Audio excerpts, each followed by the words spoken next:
Singapura 2008. Na corrida, Nelsinho roda numa curva. Cuidado! Era Flávio Briatore.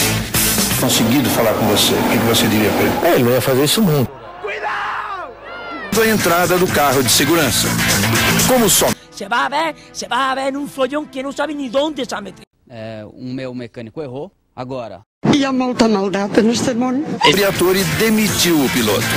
Não tinha muito mais a perder na carreira dele. A não ser você botar em pratos limpos o que o Flávio e a Renault. Só com o que a Renault fez, que foi um roubo. Fue un trabajo de equipo. Fue un trabajo de equipo.